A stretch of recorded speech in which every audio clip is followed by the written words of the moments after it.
Welcome back to ஒடுகை முன்னைத்தருவ channel.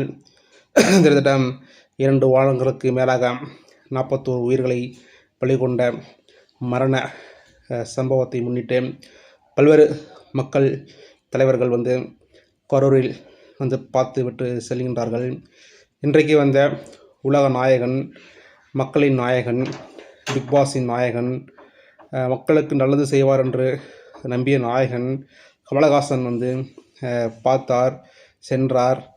பார்க்கும்போது அவர் கூறிய பலவிதமான விஷயங்களும் பலவிதமான உண்மைகளும் நமக்கு வெளிச்சத்துக்கு வந்துள்ளது.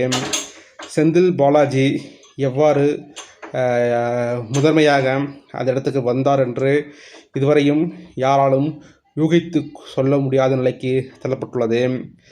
வந்த உலக நாயகன் டிஎம்கே பற்றியும் தலைவர் ஸ்டாலினை பற்றியும் புகழ் பாடினரை ஒழிய ஆபத்துக்கு உதவிய செந்தில் பாலாஜியையும் புகழ் பாடினரை ஒழிய இறந்த மக்களுக்கு என்ன நீதி, ஏன் ஏற்பட்டது, எவ்வாறு ஏற்பட்டது, ஏற்பட காரணம் என்ன என்று யாரும் எடுத்துரைக்கவில்லை.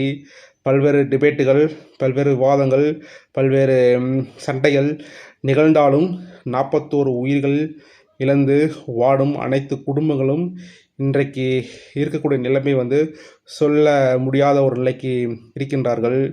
என்னதான் ஒரு கட்சியை ஆரம்பித்தாலும், என்னதான் தொண்டர்களை ஒருங்கிணைத்தாலும், என்னதான் கட்சி கொள்கைகளையும் பொது உடைமை கொள்கைகளையும் மாறுதட்டி பேசி கொண்டிருந்தாலும் நல்ல தலைவனாக வாழ்வதற்கும் நல்ல தலைவனாக மாறுவதற்கும் விஜய் அவர்களுக்கு தகுதி இருக்கா இல்லையா என்று சிந்தித்து பார்க்க வேண்டும். மக்கள்கள் அவர் பின்னாடி போகக்கூடிய நிகழ்வு இருந்து கொண்டே வருகின்றது. இன்றைக்கி 41 உயிரிழப்பு, நாளை இன்னும் அதிகரிக்கலாம், நாளை இதுமேல் அதிகரிக்கலாம். இதற்கு விஜய் தரப்பில் சொல்லக்கூடிய நியாயங்களும் அநியாயங்களும் எவ்வாறு ஏற்றுக்கொள்ளப்படுகின்றது, அது எவ்வாறு மக்கள்கள் பார்த்து கொண்டிருக்கின்றார்கள் என்று தெரியவில்லை. பல குமர்கள் இருந்து கொண்டே வருகின்றது.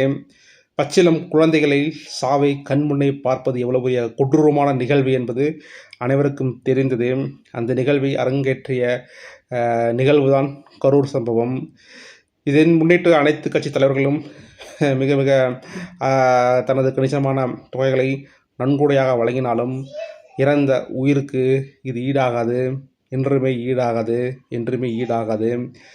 ஸோ இந்த நிகழ்வை பேசிக்கொண்டு இருக்காமல் வரக்கூடிய காலங்களில் இது போன்ற நிகழ்வை தடுத்து நிறுத்துவதற்கு மக்களாகிய நீங்கள் திருந்த வேண்டும், திருந்தி வாழ வேண்டும்.